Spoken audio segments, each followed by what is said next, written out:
Assalamualaikum warahmatullahi wabarakatuh. Alhamdulillahirabbil alamin. Assalatu wassalamu ala asrafil anbiya'i wal mursalin sayyidina Muhammad wa ala alihi wa sahbihi ajmain. Amma ba'd. Yang terhormat Bapak dosen pengampu mata kuliah psikologi dan para audien yang saya hormati. Pertama-tama marilah kita panjatkan puja dan puji syukur kehadirat Allah Subhanahu wa taala yang telah melimpahkan rahmat, taufik dan hidayahnya kepada kita semua sehingga kita semua masih diberi kesehatan di dalam kehidupan ini.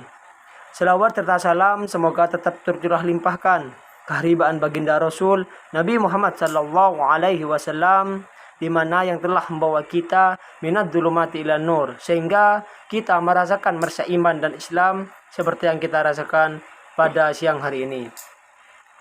Baik, untuk mempersingkat waktu, kami dari kelompok 2 yakni akan menjelaskan tentang psikologi perkembangan peserta didik. Dalam hal ini mungkin ada beberapa yang kami akan dijelaskan. Yang pertama, faktor-faktor yang mempengaruhi pertumbuhan dan perkembangan. Yang kedua, hukum-hukum pertumbuhan dan perkembangan. Dan yang ketiga, implikasinya dalam kegiatan pembelajaran. Yang pertama, faktor-faktor yang berasal dari dalam individu. Yang pertama, bakat atau pembawaan. Setiap individu memiliki bermacam-macam bakat sebagai pembawaannya. Bakat ini dapat diumpamakan sebagai debit kesanggupan atau bibit kemungkinan yang terkandung dalam diri anak. Yang kedua, sifat-sifat keturunan. Dalam hal ini berupa fisik dan mental. Dari sifat-sifat keturunan ini berarti sejak lahir dia sudah memiliki sifat-sifat keturunan, yakni dari seorang ayah atau ibu, atau kakek, nenek, dan seterusnya. Dan yang ketiga, dorongan dan insting. Dorongan adalah kodrat hidup yang mendorong manusia melaksanakan sesuatu. Sedangkan insting adalah kesanggupan atau ilmu yang tersembunyi yang menyuruh kepada manusia bagaimana cara melaksanakan dorongan batin.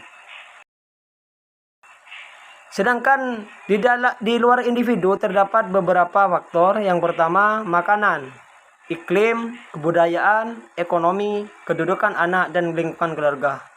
Sedangkan secara umum, yang pertama ada inteligensi, yang kedua ada jenis kelamin, dan yang ketiga kelenjar gondok, yang keempat kesehatan, dan yang kelima ras. Mungkin itu saja. Untuk seterusnya dapat bisa diteruskan oleh pemateri yang kedua. Assalamualaikum warahmatullahi wabarakatuh. Perkenalkan, nama saya Azka Aklami. Di sini saya ingin menjelaskan tentang hukum-hukum pertumbuhan dan perkembangan. Di mana hukum-hukum pertumbuhan dan perkembangan itu ada 5 macam. Yang pertama yaitu hukum organis. Yang mana hukum organis itu merupakan pertumbuhan, fungsi, dan mental. Di mana keduanya itu kesatuan yang tidak bisa dipisahkan. Yang kedua yaitu hukum tempo perkembangan, di mana hukum tempo perkembangan itu ada 3 macam. Yang pertama itu ada perkembangan secara cepat begitu, dan ada pertumbuhan sedang, pertumbuhan lambat. Yang ketiga itu hukum irama perkembangan, di mana hukum perkembangan itu merupakan setiap orang baik menyangkut perkembangan jasmani maupun rohani. Yang keempat, yang selanjutnya itu tentang hukum masa bekal. Yang kelima, hukum rekapitulasi, di mana hukum rekapitulasi itu ada masanya. Yang pertama itu masa pada usia 8 tahun. Biasanya anak 8 tahun itu main ya seperti main boneka kalau cewek, kalau ya cowok itu main mobil-mobilan, sepeda-sepedaan begitu.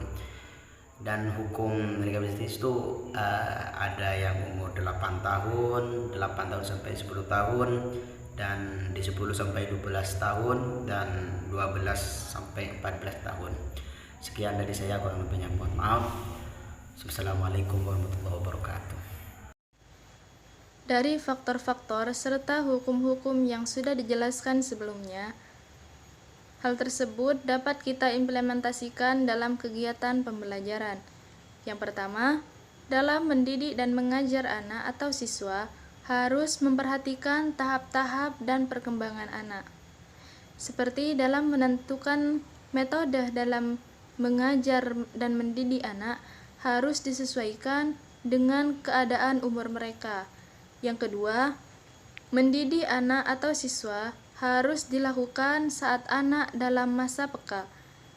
Yang ketiga, dalam pembelajaran perlu diciptakan kondisi-kondisi luar yang efektif dan kondusif saat proses pembelajaran. Hal tersebut dapat membantu serta menunjang dan merangsang pembawaan-pembawaan yang sifatnya positif pada anak. Dan yang keempat, mendidik anak perlu memperhatikan keadaan di luar diri anak untuk lebih mendukung pertumbuhan dan perkembangannya.